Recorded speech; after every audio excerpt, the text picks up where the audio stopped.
Hi everyone, welcome back to the Crash MotoGP podcast. I'm your new host, Dre Harrison. Thank you for listening and watching with us, and don't worry, Lewis and Pete are here as well and will be with you very shortly. This is just an extra intro while I address the elephant in the room, because most of you are probably watching and listening right now thinking, Jordan, you look and sound very different. Well, Jordan has moved on to pastures new within the world of motorsport, and on behalf of me, Lewis and Pete, we wish him all the very best in the future, and we actually hope to have him on as a guest later on in the year. I've been brought in to replace him, and here's a quick intro to get to know me a little bit better as your new host. So hi, I'm Dre Harrison. You may have seen me on WTF1 and also Sport, as well as my own podcast, Motorsport 101, where I talk all things Formula 1, MotoGP, IndyCar, and, well, I've even dabbled in sports cars in the last couple of years. I grew up a huge bike fan. It was my first love. I was a Sete Gibernau and Kenny Roberts Jr. fan in a house full of Valentino Rossi fans, so as you can imagine, that went quite well for me. I loved the 2025 MotoGP season, with Marc Marquez being able to finish his redemption story, as well as the new stars at the top of the class with Alex Marquez, Marco Bezzecchi, and Pedro Acosta all making impacts, and I actually can't wait to see how they get along in 2026 as well. It's a huge privilege to be able to pick up where Jordan left off. A huge thank you to Crash for having me. Here's the rest of the show with me, Lewis, and Pete talking about all the news from the Sepang Test. I hope you enjoy the show.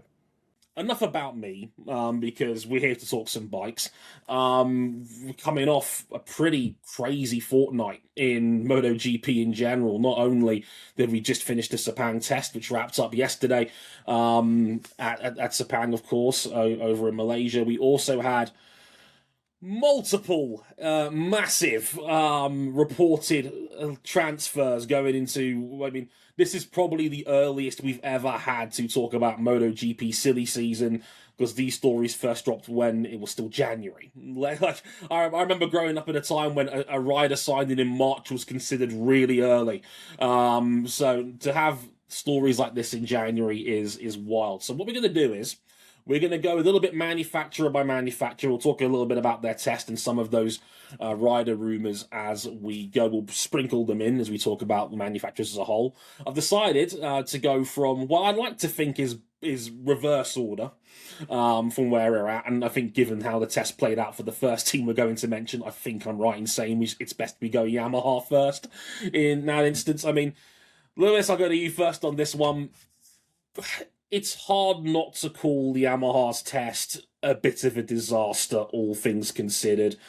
Lost a day's running on day 2, fears over the engine, Fabio Quartararo, their star rider, injured, only did 1 day of the test officially, bottom of the board pretty much timing-wise. I mean, did anything go well here to start off with?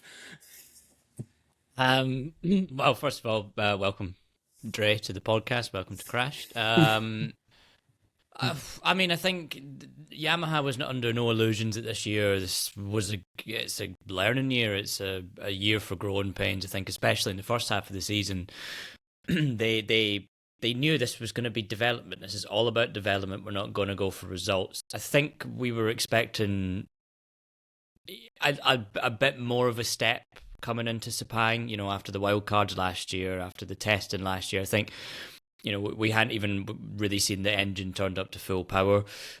Then this engine issue strikes, and we don't really know what the engine issue is at the moment. I think there's some suggestion that maybe it was an overheating issue. We're not sure if this was because they had turned the engine up and they were trying to push it. If they were trying to push it, the speed trap figures were not particularly promising on the first day.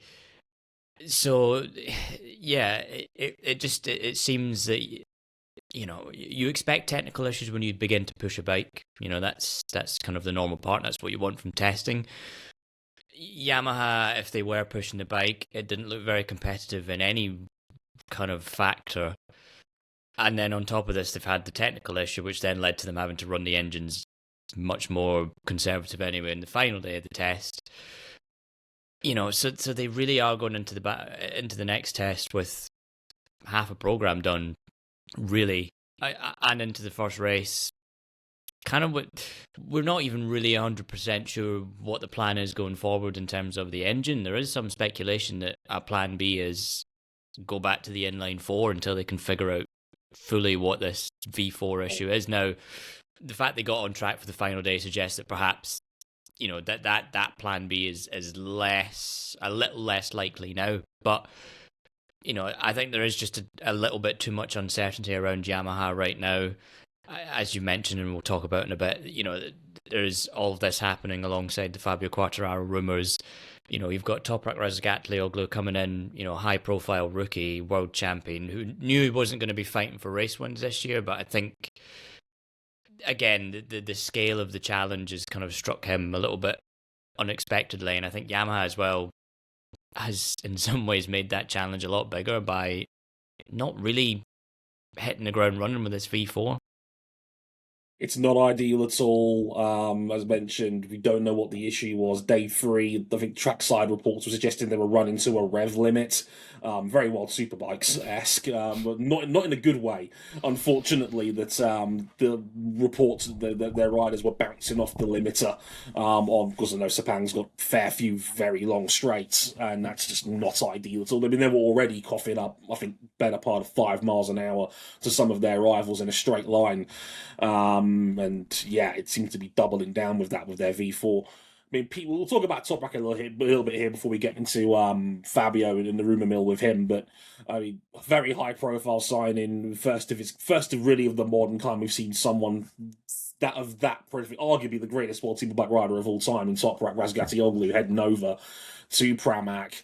He's going to be a lot of eyeballs are going to be going into this season, and I think as Lewis said, I don't think anybody's expected him to challenge for wins right off the bat, knowing what Yamaha is, knowing what Toprak is, having to adapt, new tyres, new bike, new everything.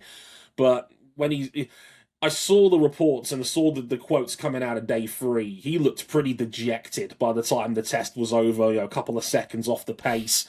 Was very praising of Jack Miller for trying to help out in the same camp. But the lack of rear wing testing, it's all been a little bit like ham hock, I think, for Yamaha with Toprak, as well as just the overall manufacturer promise going into this test. Is that fair to say? Such a tough one, isn't it, for Toprak, because he's got a whole new championship to learn and a whole new bike arriving, which is, as Lewis has just explained, has got its own issues. So you've got 2 things going on at the same time. I mean, the ideal situation for a rookie, isn't it, is to come in and basically be on the best bike, because then it's just you. And you've got to adapt to the bike, and the bike can do it. And you can even copy the setup of the guy who's fastest, can't you, if they're on your bike? Toprak's not in that situation, so he's got this. He's trying to adapt. They're trying to develop the bike. The 2 things are happening at the same time. Then you've got reliability issues as well thrown in there, and it's really, really tough for him. And I think he did say he did expect it to be tough, but still. When you top back Razgatlioglu, to see yourself, as you say, 2 seconds a lap off the pace, it's not what you expect to be. He's still strong on the brakes, it seems. He's still got that stop rack, not the wheel in the air style, but he's got the braking ability still. But he's struggling coming out the corners. It seems it's the class. Well, is it the Michelin thing? Is it the Yamaha thing? Is it both? But once the tyre starts spinning on the exit, it seems it's very hard to stop that spin. And that's what you mentioned, Jack Miller. I think that's what Jack Miller's been trying to sort of emphasize, is that you've got to ride it sort of Moto2 style almost, and not spin the rear, because once it starts spinning, you can't get it back. You'll just spin through all the gears, and that seems to be what he's struggling with. His superbike style is to use the rear to turn, and it just isn't working like that at the moment. Contrast with the Ducati, which apparently is so gentle coming out the corners. They've really perfected how to avoid that spin issue, and they've got a long way to go with the bike. Toprak's trying to work out, do I use superbike style? Do I adapt to a MotoGP style? Sounds like with that day lost of testing, they plan to try and get a base setup for this bike. That was when they were hoping to they've been trying new parts during the shakedown, day 1. That was going to be the time where, okay, now let's get a base setup. Then they lost that day. So it's super tough for Toprak in that situation. And he's just got to sort of hang with it, really. I think just the last thing I'd say on that, the one saving grace for Yamaha is the concessions. If this was another manufacturer, I think you're in massive trouble, aren't you? If you couldn't do private testing, you would be in huge trouble, because there's only 5 days of pre-season testing. The good thing for them is, if they wanted, they've lost a day, let's say a day and a half, they could put on a private test for a day and a half and get that back. So they can get the track time back, but still, you've got that balance between reliability and performance, that seesaw. They already, as Lewis has said, need performance, but now they're going to be looking more at the reliability because of the issues they've been having. So it is going to set them back undoubtedly, and there's going to be a lot of, I'm sure, late nights in Japan and Europe ahead of the final test in Bowen. You know how wild it is, as someone who's watched Yamaha for many years and seen Valentino Rossi and Jorge Lorenzo and Maverick talk about the smoothness of the Yamaha, that apex speed and how fast they were coming out of corners, and now it's hearing them talk about wheel spin coming out of a corner. It's quite jarring, to say the least, given what we know about Yamaha and how they've generally built their bikes with the inline four over the last couple of decades, so to speak. Back to you, Liz, for a second, because I know you wrote a feature on the Crash.net website about just what this means in terms of Fabio and his future. Obviously, he only did the 1 day on the test because he had a crash on day one. Turns out that crash broke a bone in his finger. So, as more of an abundance of caution, according to the Yamaha camp itself, they decided not to run him for the rest of the test. He openly said himself, hey, if this was a Grand Prix weekend, I'd have continued, which... eyebrow raising, to say the least, about maybe some of the politics in that. But you made a long-form article talking about how, if Yamaha had any chance of trying to retain Fabio for 2027 and beyond, that this test surely is the jeopardizing factor. The reports are that he has signed a 2-year deal with Honda. Now, they asked Fabio about this during the test. Fabio has said nothing has signed yet. His manager, Thomas, said the same thing. Nothing's been inked yet, but we know the game. We wouldn't be putting this stuff out publicly unless we were pretty sure there was something there, Lewis. But what do you make about the possibility of Fabio to Honda and Yamaha almost pushing Fabio out the door with just how badly this test has gone? Yeah, I mean, it does seem like this is... We spoke about this last month, and it has looked for a while now that there was no future for Fabio at Yamaha. At the pre-season launch, they said there had been no discussions, which I think caught a few people by surprise, because you'd have thought surely something would be on the table. Surely a rider like Fabio Quartararo, you'd have gotten some sort of discussion going. So whether or not, his camp already told Yamaha earlier than that, look, we are not going to be re-signing into the winter. But, the comments that, Paolo Pavesio said at Sepang, we'd be stupid not to have considered Fabio for next year. We'd be stupid not to have the discussions. Maio Meregali saying, we plan to have discussions after this test. Those have been delayed now until after Thailand. These are not really... Yamaha aren't negotiating from a position of power here with Fabio. He holds all the cards because he's a world champion. He was by far and away, and has been by far and away, the best Yamaha rider, for a number of years now. There is no doubt on that side of things. So the contract talks are purely in Fabio's hands. And, we have to take him at his word when he says that nothing's signed. He did admit that Honda is an option, and I think, as we saw last year with the Jorge Martin situation, to name drop Honda very publicly, you have to be pretty. You have to read that as saying that there is definitely something there, because obviously the way Honda reacted last year to those public comments when Martin's manager said the same thing, the tone was very, very different from Honda, and as we look at the situation now, Jorge Martin doesn't appear to have an opening at Honda anymore. So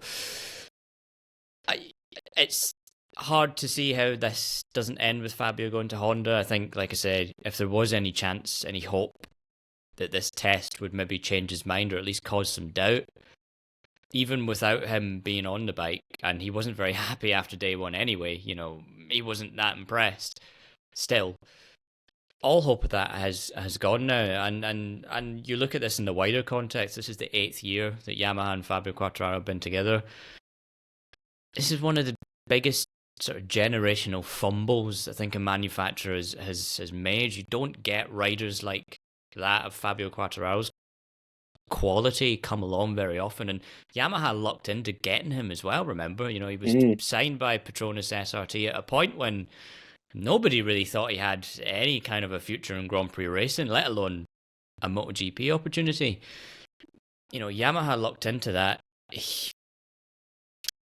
I wouldn't even necessarily say they developed him. The SRT Wilco Zeelenberg, Johan Stigefeld, that kind of setting in 2019, 2020, where they seemed to get quite a lot out of Fabio. So then when he did come to the factory team, he was already quite a moulded sort of factory rider.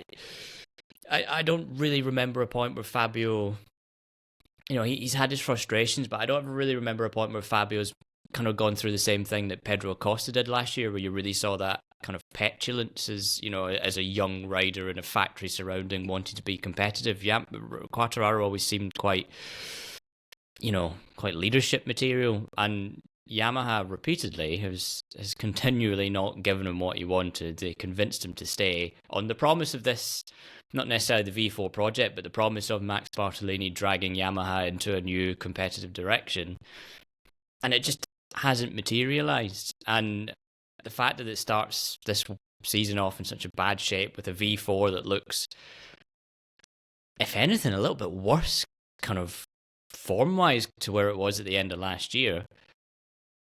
We've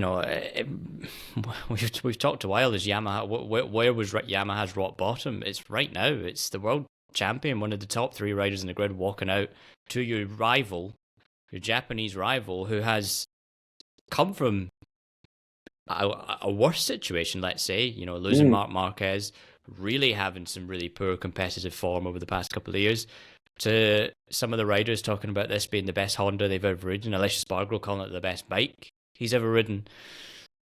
There's at the end of this, I think Yamaha needs to look internally at some of the management and think, where did this go wrong? And perhaps there's going to have to be some changes there as well. I distinctively remember at Assen last year, they were wheeling out those 70th anniversary bikes for all the photo shoots, while Fabio was talking to MotoGP.com and saying, they got to improve next year or else I'm out. And I was like, my goodness, that was the most bullish I think I'd seen Fabio in all the years he'd been in the blue and black of Yamaha. And I fully agree with what Lewis is saying. This was a generational talent. Not that we knew it when he joined Yamaha at the first place. He was a middle-of-the-road Moto2 rider, I think just the one win he had in the class going in. And he immediately turned into a top 3 rider on the grid pretty much immediately.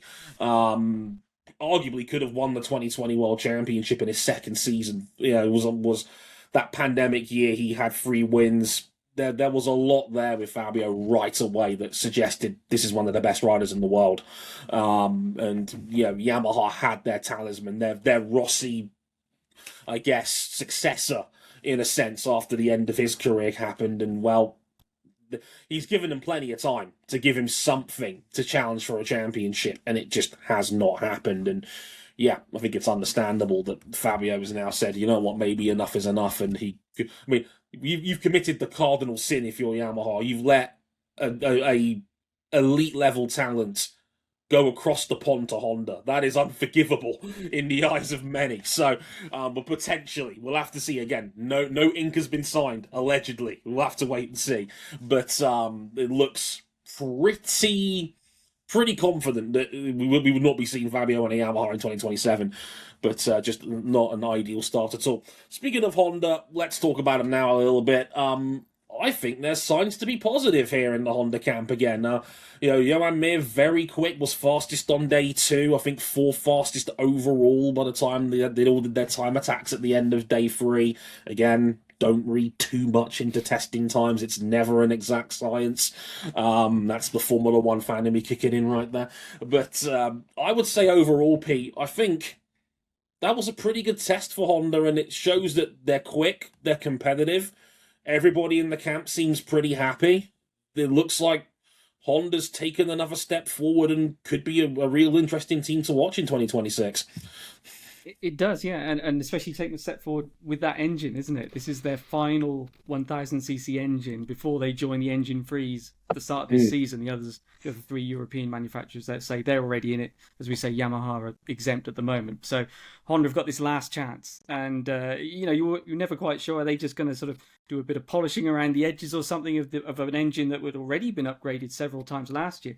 But it looks like, again, they've really sort of thrown everything into this final effort, and impressive top speed, impressive speed over a full distance, and as you say, reasons to be optimistic looking into the year ahead. I suppose on the other hand, you might say they have tested a lot at Sepang, so they're going to want to confirm that they have this pace, obviously, at the next test in Birmingham. The same for all manufacturers, but it's always good to be fast, isn't it? And they certainly look competitive.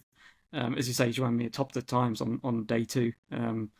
Let's see what they can do, but all signs point towards Honda heading in the right direction. In a way, I guess they might wish that the 1000s weren't coming to an end right now, because they look like they're catching up with the Europeans, and of course it'll be all changed for next year. But there we go. Let's see what they can do in this last year.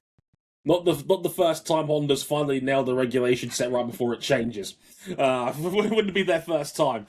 But no, I mean, again, like I said, Mir fastest on day 2, 4th quickest overall. The sprint simulation that everybody did, a lot of people have hung their hats on that. MotoGP themselves put out those times publicly, which you don't normally see from them. Mir was 6th on the list, right in between Bez and Jack Miller, as you do. Well,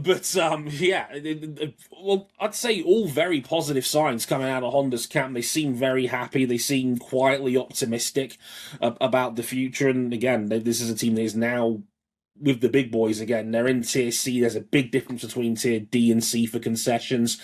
As Pete alluded to, they're now going to have to homologate their engines, no in-season development. It's a lot more in line with everybody else compared to D, which is now what only Yamaha are in that tier now. If Fabio is coming, Lewis, I'm going back to you as Mr. Rider Market guy today somehow, which I think is quite fitting. If Fabio is coming, and this is something that me and some of my mates have discussed on M101 for a little while, it's quite a tricky situation at Honda rider-wise, because you've got Joan Mir, you've got Luca Marini, 2 very different types of rider, I think I would say. Mir last year had a couple of dry podiums, the upside clearly there with him. When everything is clicking, I think it's fair to say he's probably the slightly quicker rider. But he also had a boatload of crashes last year, which obviously did not do anybody any favours. Luca Marini, it's public, he's tried very hard to build favour with Honda. He's worked a lot on the development side of things. Universally praised as a bit of a thinking man's rider. Who do you keep out of those 2? Because that is a very difficult situation to steer this team forward. I mean, if you've got the talisman of Fabio, I guess that gives you a little bit of luxury. But how would you build this team going forward if Honda really are on the way back? Yeah, it's an interesting one. Honda have kind of gone from a situation where, you think a couple of years ago when Mark decided to leave quite late in 2023, that the options there to replace him were very slender, and now they've at a point where basically it's a bit of a logjam. Assume Quartararo does take that factory seat. Joan Zarco and Diogo Moreira at LCR have deals into next year. Now, of the 2 of those, Moreira is definitely the safest. He's kind of the young gun there. Honda will develop that. We have seen with Miguel Oliveira last year, for example, that a 2-year contract, a 1+1 doesn't necessarily mean it's airtight. I think Zarco's is a proper 2-year factory contract. I assume he has probably gotten those guarantees within that he will be around, for 27, not just as a stopgap this year. So, but we'll see. We know that these contract situations can be tricky. You look at 2 of Mir and Marini. Mir definitely probably the faster of the 2, but we are coming into a big regulation shift, and in some ways Honda has got its experienced rider with Zarco, so it can look to the market for a bit more of an aggressive approach, let's say, and there have been some suggestions that it could be looking perhaps at someone like David Alonso, for example, which let's see how his Moto2 season kind of progresses, and this is one of the interesting things, as Pete's talked about before, with Pirelli coming in. Some of those Moto2 riders will be looked at, but also some of those more promising talents, there will be a very bit of a bidding war over them, so there will be deals made quite quickly to largely to stop other manufacturers getting that rider and potentially kind of stumbling across, a real gem. So, well, for what it's worth, I think Moto2 is genuinely stacked this year. I think there's 9 or 10 dudes that could go on a championship run quite easily. So I fully agree with you there. Yeah, and so that does make kind of Honda's situation a bit more difficult. It's an open market at MotoGP. There are a lot of good names out there that will be coming to the market. The top tier names look to have been kind of signed, but there are people like Pecco Bagnaia out there on the market. People like Jorge Martin and close to Yamaha, but who knows at this stage. There's people like Maverick are kind of up in the air, and there are some decent names there. So Honda does have a reasonably strong kind of foundation to get another name on that seat, if a big name. And if Fabio Quartararo does come, I think that possibly helps its case even more if it has its eye on someone else of note, because if they'll look at that and go, well, if Fabio's gone there, maybe that is my cue to throw my lot in with that. So yeah, let's see. I mean, of the two of them currently there, I would arguably go with Luca Marini over Joan Mir. I just think Marini's overall consistent analytical approach going into a new regulation cycle will be something that Honda could get a lot out of. I think,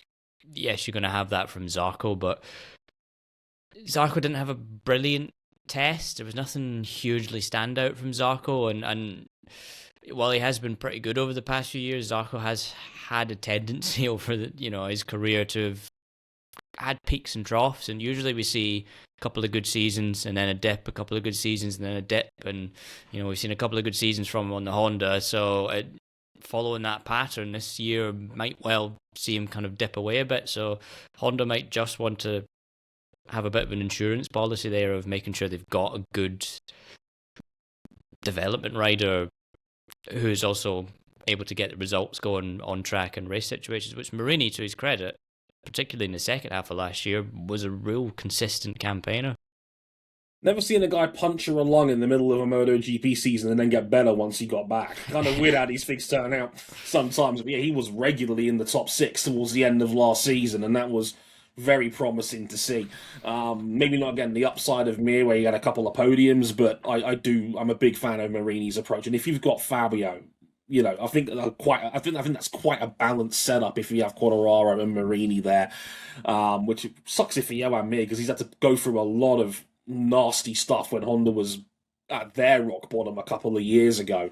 But it's a ruthless business, despite the game, as we've found out in the last week or so. Again, we're talking about January transfers here, like we're in football or something.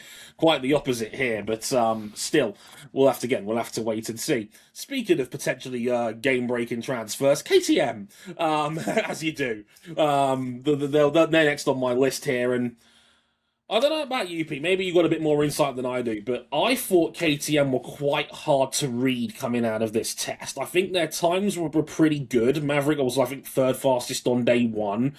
That was more of a warm-up day. They were in the mix in the sprint sims. Pedro talked to the media and seemed quite positive about everything, and then gave himself a 6 out of 10, which I thought was quite funny.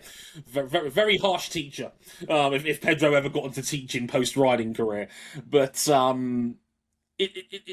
do you feel about KTM coming off the back of this test? Because they've been square in the middle of the field for a little while now. Maybe a team that, on a good day can punch with the very best, but probably not over a full season. That's the impression I've had with KTM for the last couple of years. How did you get a read of them coming out of Sepang? I think the first thing was the contrast to a year ago in terms of the new parts. You really saw how much they were hampered last year by all the financial crisis and everything, kind of putting a hold on the flow of development and things like that. This time they had, chassis, aero, all the new things to try. And as you say, they seem to be sort of cautiously optimistic. I think it's, Acosta is 6 out of 10. It's pretty harsh, but the time gaps, there's not much there. As you say, the sprint simulation looked okay. I mean, he'd been competitive at that track in the Grand Prix a few months previously, I suppose. Vinales, I think, really, if you're looking for sort of a highlight, the fact that he's back to full strength and back sort of pushing Acosta, at least in terms of the one lap speed anyway, isn't it? I think that's also good for KTM. That's what they need to see as well. They used that as kind of a bit of leverage, didn't they, to get more out of Acosta last year when he was, as Lewis said, sort of quite frustrated at the start of the year. And they said, well, look, you can be frustrated, but you've got to be the fastest guy on the bike. And that means you've got to be faster than Maverick at the moment. And having someone else up there to push Acosta is only going to make Acosta stronger as well. So it's good for KTM to see both of those guys up there, and especially to say Maverick, because really, let's face it, the whole of the second half of last year was ruined after that shoulder injury, wasn't it? So Jorge Lorenzo's obviously whipped him into shape, hasn't he, over the winter? So I'm sure he would have been happy with how Maverick was doing, and I think he rode a few wet laps, didn't he? Which would have been, obviously he got injured in the wet, and maybe put that behind him there by doing a few wet laps on, I think, day 2, wasn't it? There was that late rain shower. So yeah, sort of, cautiously optimistic at KTM, but at the same time, as you say, there's the big rumour about Acosta leaving hanging over it all, isn't there? And maybe that's what we don't know. Maybe that's what caused the chain reaction with the other moves that they may have been public first, but maybe it all came from Acosta perhaps deciding that, he wanted the second factory Ducati seat. Suddenly, the negotiations with Honda finished, so they then grabbed Fabio. Suddenly, then Yamaha were looking at Jorge Martin for Fabio's role, and it seems that it might have gone that way. Who knows? But the reality is that KTM don't have any riders signed for next year. They're the only manufacturer now, I think, aren't they, without a rider signed. They've had the 850 on track. Looked like Kallio was probably using it at the shakedown again. So they're making all the right sounds about, we are going to be here, we are going to continue. The project is, well advanced for next year. But they need to sign a rider, really, and they've got to look elsewhere. Probably they need a new leader. I think obviously they hope to keep Acosta, but that looks like it's going to be difficult to do. So they're going to have to go onto the market and find another. And luckily for them, they look like there's quite a lot of big names who are potentially on the move for that role. That's the only blessing they've got here, because like you said, Pedro Acosta, again, was a top 3 rider in the field towards the end of last year, was genuinely banging on the door of that first win. Amazing how towards the end of last year we had 18 riders on the grid that had at least one Grand Prix win, and Pedro Acosta was not one of them. Wild how these things turn out in the end, but I mean, KTM had built this super team, in my opinion, of like, when you look at their fleets they brought in last year with Brad Binder, who has won multiple races before with them, has been the best non-Ducati in the championship in years past. Maverick Vinales, who's now got double-digit wins. Fun fact, only 24 riders have ever won more than 10 top-flight races. It's a much smaller club than people think, let alone with 3 different manufacturers.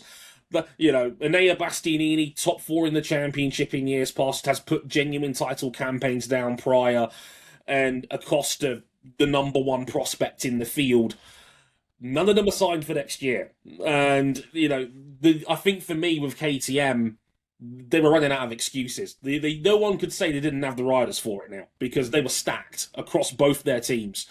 Guys that more than capable. And now this whole team might be getting blown up, which is wild to say the least. Again, Acosta looking like he's going to Ducati to replace Pecco Bagnaia. I mean, Lewis, let's be honest here. Pedro, behind the scenes, allegedly has pretty much told everyone that's prepared to listen, please get me a Ducati, please. And it looks like he's finally going to get his wish. But what have you made of that deal? If you're Ducati, if you can get Pedro Acosta, that's your future pretty much sorted out, I would assume, right?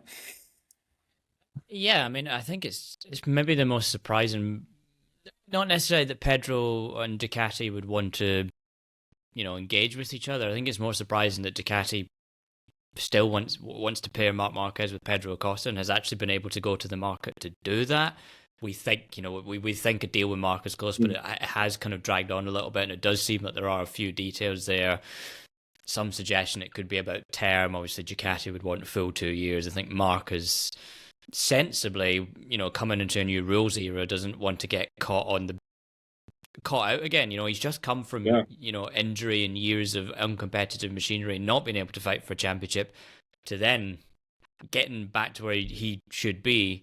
He's not going to want to tolerate that for 2 years, and then, as he's getting to the twilight of his career, he's only 32, but we have spoken before with the injuries, with, all the success that he's had, with just the overall physical toll that modern MotoGP takes on a rider now because of the calendar, because of the race weekend format. There is probably I would say is less likely we'd see someone like Marc extend his career in the way someone like Valentino Rossi did, for example. but we'll see. But I think if Ducati can pull off Marquez and Pedro Acosta, given that Ducati has had the odd problem before in years past of clashing egos with riders and management, they haven't really been in a situation where they've had two AAA talents in the same team together. And before Pecco Bagnaia fans come for me, he didn't prove himself last year. So let's see what happens this year. But, what I've just said there should have been last year, and it didn't really happen. They've not really had that where someone like Acosta, of course, is super hungry, super unbothered by upsetting people. Like, he actively enjoys it. In fact, I think he deliberately stirs the pot because he... Oh, yeah. I remember speaking to him a few years ago in Liverpool at the FIM Awards, and he's even then, when he was Moto2 champion, he was talking about how, MotoGP needs this, it needs rivalries, it needs personalities, it needs riders, and he listed off all these different names. Yeah. I think Pedro kind of was almost assumed the role of ambassador, almost like a kind of PR sort of manager for MotoGP in terms of this is what riders should be, so this is what I'm going to do. Everyone should follow in my example, which, when you're going up against a title battle with Marc Marquez on equal machinery, that's going to produce fireworks. So from our perspective, I hope it happens. I think from Ducati's perspective, that's got to be we're talking evil empire type stuff. That's Yamaha, Rossi, Lorenzo era. That's like we haven't really, I don't think we've seen a rider lineup quite like that for a long time. I think Rossi, Lorenzo really is the last time that. Yeah, I'd say so. We thought maybe it was going to be Lorenzo Marquez in 2019, but that didn't happen, unfortunately. It's exciting. I think from KTM's perspective, in some ways they fumbled it big time, yeah. In some ways, obviously what happened at the start of last year with the financial crisis was really poorly timed. But even then, with a manufacturer like that, who's been in the championship long enough, should have, in my opinion, been a bit further up the road than they were at that point. The starting point for when Pedro joined in 2024 should have been higher in terms of, given the resources that KTM put in, and given how much as well they liked to flaunt that kind of thing. We've had all these chassis, we've got all these test riders, we've got Danny Pedrosa and Paul Espargaro, blah, blah, blah.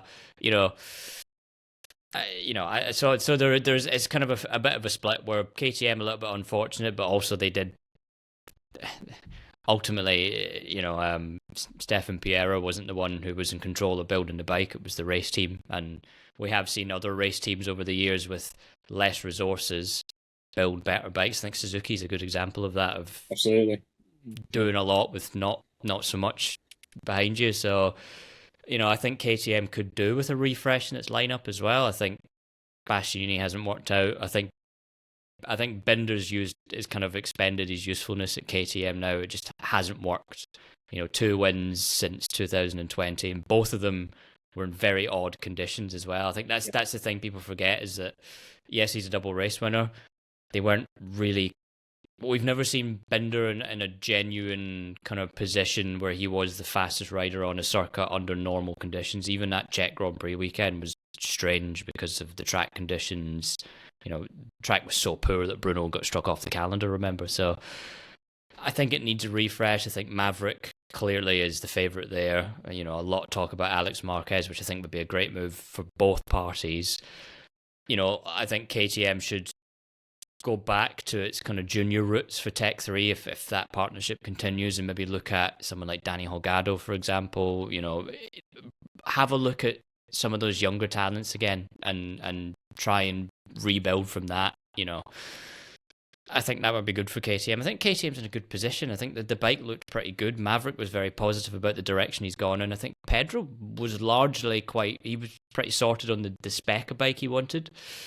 At the moment, looking at the race simulations, if you kind of adjust for some of the tyre differences, it looks very much like it's Ducati, Aprilia, KTM. So KTM hasn't necessarily gained on Aprilia and into Ducati, but it's not fallen away yet.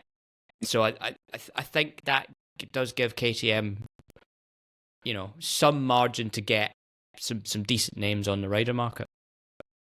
I was going to say, like I said, Moto2 is stacked. Danny Holgado, David Alonso, they used to have Dennis Onchu on the books directly. I think he's got a lot of talent and promise. There's a whole list of options that KTM goes to. We'll get to Alex Marquez very shortly. I think he'd be a fantastic guy to potentially give some extra incentive as a factory level rider as opposed to where he's at Gresini right now. I think now will be a good time for KTM to consider, maybe the blow-up's not entirely a bad thing. Maybe this gives them an opportunity to rebuild, maybe lower some expectations a little bit and say, hey, this is going to be a team of the future. We're secure. We're here now. It may not even necessarily be under the KTM name by the time that happens. We'll have to see. But, there's options there. As the phrase goes, when God closes a door, he opens a window. And there might be an opportunity for them post Acosta to figure some things out and maybe build just a more solid foundation for the future. But there's no getting around it. Losing Acosta would be a real shame for them, but that's what happens when you've not been able to back up a talent of his stature with something more tangible going forward. Aprilia, I would say, I still think they look like the number 2 brand in the field on paper. I think, they were fantastic at the end of last season. Again, Bears was a little bit down on the sprint sim. There was good reason for that, which I'm sure Pete will explain very shortly. But in one end, it looks quite positive. Bears was pretty quick across the test. The honeymoon seems to be going quite well after the marriage ceremony we saw on social media earlier this week. Fantastic work from Aprilia on that, by the way. I have to say, loved that. More teams should be doing stuff like that. That's my putting my line in the sand there for a second. But they could also be about to lose Jorge Martin, so it's quite a polarizing sort of state at Aprilia right now. But I think where they're at right now, Pete, I think they're still the solid number 2, but I wonder, is this going to be the year where people go, shouldn't you be challenging Ducati by now?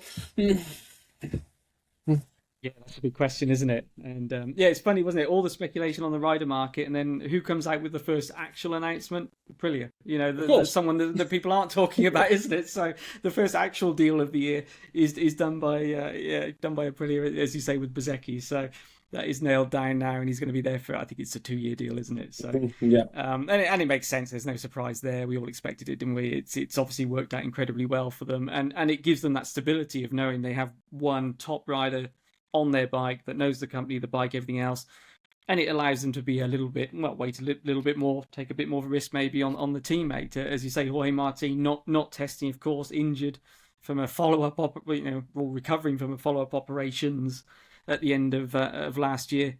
So yeah, he's on the back foot already with getting into this year. But looking at the test itself, I think the main thing is, as you say, there weren't any highlight times or anything. There wasn't any wow, look at the speed. But you've got to sort of look at the fact that Sepang was such a bad track for them last year. I think that's the key thing for them. Always struggled there. In that end of year run, wasn't it? They won everywhere except Sepang, in those last 5 races or whatever. So it was a difficult track for them, and they came back and they were much more competitive. So I think that's what they'll take from it, is that with a bit of luck, because what they need is that they've got the speed, it's up and down, isn't it, over the year. They ironed out a lot of that last year. Still a few tracks, as we saw, Sepang being one of them, where they did have a drop. It looks like they might have just, plugged that gap there with Sepang, and they'll hope that going to Thailand that they can keep that consistency. They've got the speed, they need the consistency, and it looks like that's what they got. But we've got to see about Jorge Martin, of course, and getting back. The plan is for the next test, isn't it? But let's wait and see. Gonna say, Thailand next test. Marco Bezzecchi probably should have doubled up quite easily in Thailand last year. Was incredibly fast in the sprint despite a poor start, and his Grand Prix was a bit of a disaster. It lasted about 30 seconds and then drew the wrath of Marquez fandom. We all know how that played out. But Pretty isn't an interesting spot, as you say, as we mentioned, Lewis. It looks like Martin is gone. It's been dramatic, shall we say, with Martin and Aprilia. We all know the drama that was last year's contract scandal, the will he, won't he. Was there a clause in there? Was there not a clause in there? Turns out Martin's staying. First opportunity, we get to January, and the story drops that it looks like he's heading to Yamaha for next year, which... He's had a tumultuous time in the top flight, juggling between manufacturers, and some of that. I don't think all of that is on Jorge, to be fair. I think the way he was handled at Ducati, he was a bit of a sacrificial lamb for Marquez, understandably so. But he's running out of options, Jorge Martin. If he has to go to Yamaha to potentially re-establish himself with the way they're at right now as a factory, that can't be good, right? That's just a bit of a mess, isn't it? I think it shows how far Martin's market value has plummeted. You know, really from, for as you say, I think leaving Ducati was it was an unfortunate situation he found himself in. Now, on the one hand, I think him backing himself to go, he believing he should be a factory rider and going to Aprilia was highly respectable.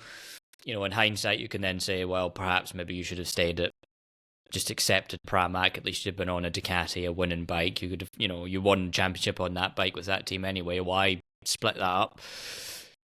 That's happened. I think, with the injuries and stuff, it was unfortunate last year. We didn't really get to see what Jorge could do on the Aprilia. However, clearly from very early, he was always looking beyond the horizon, and no matter what Aprilia did on track, it almost kind of seemed it wouldn't really matter. And I think that was kind of the impression I got at the Aprilia launch last month as well, when Massimo Rivola spoke, was that Bear's obviously the priority. The manufacturers have been offering, he said, other rivals have been offering, big money to our riders, but there was no suggestion that, talks with Jorge Martin was anything that was kind of on their mind at that point.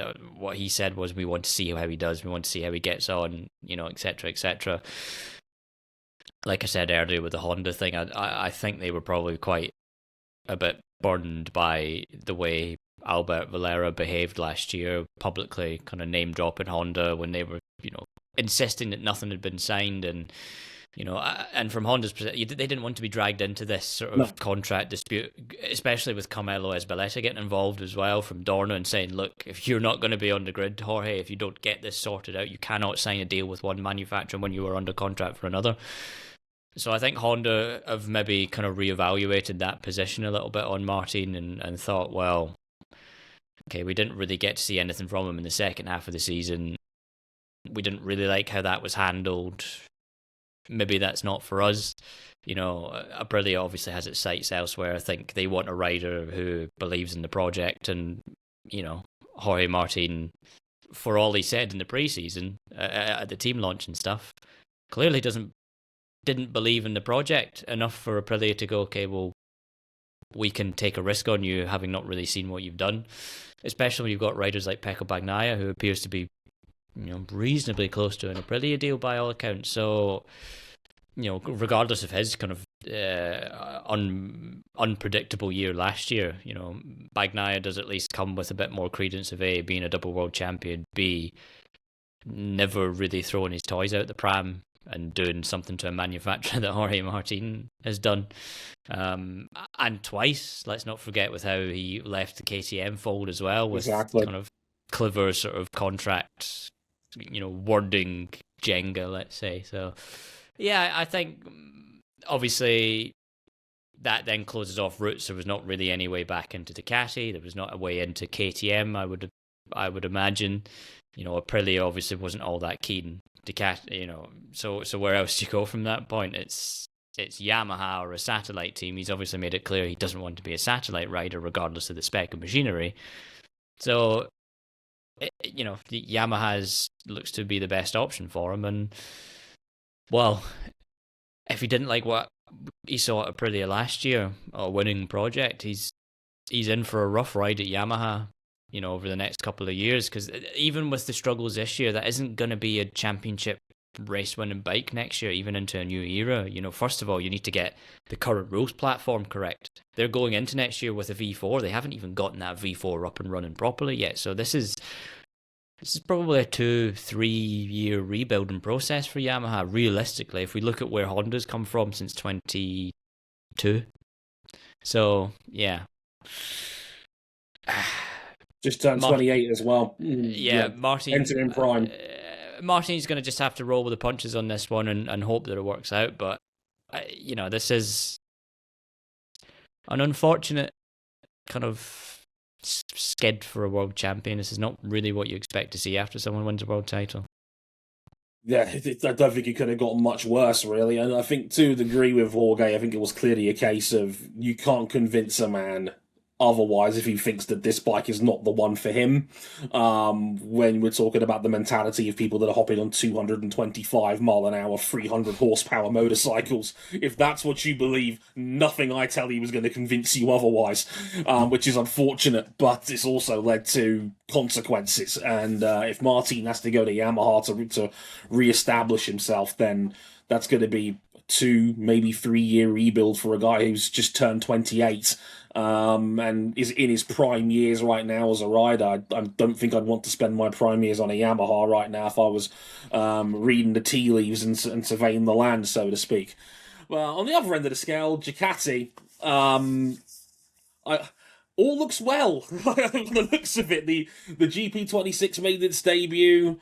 As far as we're aware, some aero bits, some old, some new. Still, obviously, Ducati figuring out what they want to do with their configurations. This is not the first time Ducati's had to do that in the last few years. The Pecco Bagnaia tuning hell, I guess we can call it, of 2025 was a big story of their season, just as much as it was Marquez dominating the season. But I think it's fair to say all looks well in that camp, Pete. I mean, the GP26 came out, it's fast. Alex Marquez, quickest on day 3, Mark quickest on day 1, despite being far from 100%, as he still recovers from that massive shoulder injury he had at the end of last year. Fabio Di Giannantonio, quick on all 3 days, top 3 all 3 days. It's looking like a worrying sign for the field that Ducati's box of tricks has produced seemingly another very fast bike. Does, doesn't it? Yeah, it looks a lot like the GP26 and whatever bike Morbidelli's on. As we see, he doesn't think it should be called a 25, so who knows? But it's a lot closer to the 24, isn't it? And probably, they've gone back to that wider. It looks like a wider operating window, if you like, so it can work with different styles, different riders, and certainly, Alex Marquez seems to have taken it like a duck to water. He's obviously gone from the 24, so that would fit with that as well. That it's back to that Ducati DNA that Pecco was looking for, wasn't he, last year, and never really found. So presumably they have whatever it was that they were battling with all last year. They have corrected it. Who knows? We don't know yet. Pecco's keeping a little bit sort of cautious, isn't he, and saying, look, it is only one track. We've got to say that Sepang is a good track for Pecco. It's a good track for Alex Marquez as well, isn't it? And I think coming on to Mark, as you raised there, that's the other good thing for him is he knows, look, this is a great track for my rivals. It's not really a good track for Marc Marquez, and yet he's still up there, even though he's still recovering from the shoulder injury, being off a MotoGP bike for 4 months or whatever, and he's come back and, as you say, tops day 1. So he knows the speed is there, which is always a question mark after an injury, isn't it? You really don't know. I suppose we should say, just coming back to your previous conversation with Jorge Martin, we don't know what's going to happen with him when he gets back onto a bike, how he's going to feel. Seems like when he got on the bike at Valencia that he felt something wasn't right, and then that's why he needed this other surgery. And I think there's always that doubt, isn't there, in a rider's mind when they have a long layoff. How am I going to feel? Is it going to be normal, or is it going to be, hang on, there's something not quite going right here, and it's back to the operating room? So big relief, I think, for Mark on that first day when he went fastest, just to know, I'm feeling okay. I've got the speed, and as you say, I think his rivals will be pretty worried by that. Almost certainly, and like I said, Alex Marquez always goes well in Sepang. Pecco Bagnaia was dominant in years past over here as well. Won the sprint last year. Very, very quick indeed. yeah, ticks a lot of boxes. And as we expect from Ducati at this point, it looks like it's going to be more of the same going into 2026. The only question might be, what colour is the black at the front of the field? We'll have to wait and see. How's Mark going to look? At least Pecco looks positive in that sense, which I think is good for everybody. A competitive Pecco Bagnaia makes the front of the field a lot more interesting, I think, in the grand scheme of things. And hey, Massimo Rivola was very complimentary of Pecco's test at the end of it all when he was talking to the media, saying, quote, "I think that Ducati is still the reference. We just saw a very strong sprint simulation from Pecco. I'm glad he's back so strong here." I wonder if that was just a sporting gesture or whether that was a, what, you want to come here, maybe, Pecco? I mean, if that seat is probably the number one on the market if it really is a case of Pecco could potentially be moving across and it is Acosta coming in. That's it's a hell of an open door, I would say. The other potentially open door, Lewis, Alex Marquez, who made it very clear with the media at the end of the test, I want my future ironed out before we race the opener in Thailand on March 1st. Maybe even as soon as next week before we get to the Mandalika test. Seemingly, like it's either he stays at Gresini, KTM is strongly in the mix, maybe an outside chance of Yamaha as well, but it's looking like Gresini or KTM. It looks like Alex, after years of trudging around on the grid, wants his money. He wants to get paid like a factory rider. I feel like he's earned it, and KTM might be the team to be able to deliver it to him.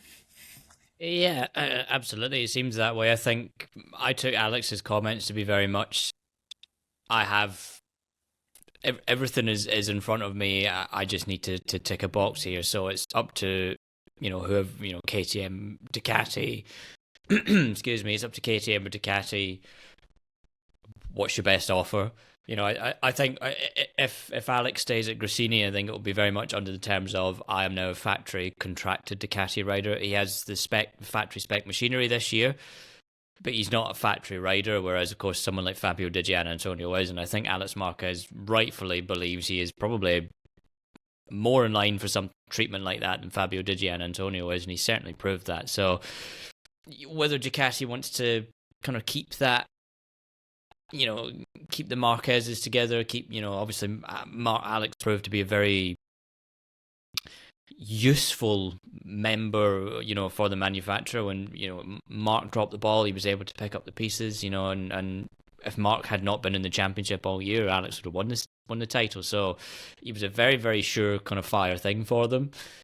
Understandably, if KTM's waving a factory deal in front of him, Alex only got one chance at a factory team, remember, at Honda, and it came in odd circumstances. Lorenzo retiring, a lot of suggestions that Mark's 4-year deal with Honda was caveated by Honda bringing Alex up for 2020.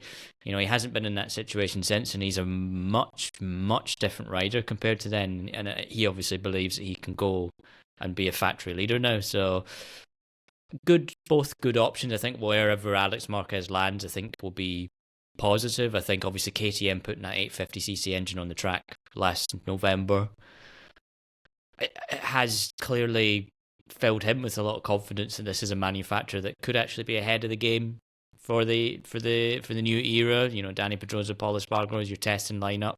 That's good. Maybe he thinks that Ducati's current test lineup isn't necessarily strong enough to successfully lead it into a new rules era. Who knows what any rider thinks at any point in time. I've never had a multi-million euro contract put in front of me before, so I suspect that probably conditions your thinking quite a lot as well. But yeah. I think for me it's either if Alex is to stay, it has to be under kind of factory stipulations at Ducati. I'm happy to be at Gresini, but you treat me like you treat Mark and Pecco right now, and if not, then KTM, if they can get the right deal together. KTM's a good option as well, given if those links with Gunther Steiner and that type of things continue. KTM is likely to be the first manufacturer possibly to kind of get wrapped up in some of the new kind of money that comes in from the Liberty Media side, and perhaps Alex sees that as an opportunity as well, as a growth opportunity for himself personally, as a brand, to be taken more seriously as a rider and an athlete on a more kind of mainstream worldwide platform. So there are those things to consider as well. He's 30 years old. He's been on the grid, I think this is his 7th season now in MotoGP. He very nearly lost his job a couple of times here. He's had the rough end of this sport stick, and I think, understandably, he'd want to cash in now with his prime years in front of him, coming off a fantastic 2025 where he was the second best rider in the field, was unlucky not to be a true title contender in the back half when Mark was just ripping that 15-race winning streak there. But now's a good time for him to maximise his value. I don't think his stock's ever going to be as high as it is right now, so why not sell high and see what the market says? And either Ducati scrambles to write you a check because that could be an insurance policy, although I fear Fermin Aldeguer might be the true insurance policy, or whether KTM wants to make you their new franchise rider. We'll have to wait and see. I don't think it's a particularly bad option if KTM comes knocking. If you can back yourself, as Pedro Acosta has done, you can get results out of it. That's we've seen that formula already. Maybe not quite race winner yet, but certainly competitive. But we'll have to wait and see. We'll have another test to discuss where we might get a better state of the field in terms of rider transfers on the market as well as biking performance very soon. Keep an eye on social media when we get our next show out there to you guys. I hope you guys enjoyed the show. I've been Dre Harrison, they've been Lewis Duncan and Pete McLaren. Thank you very much for watching and listening, and we'll catch you guys very soon. Take care.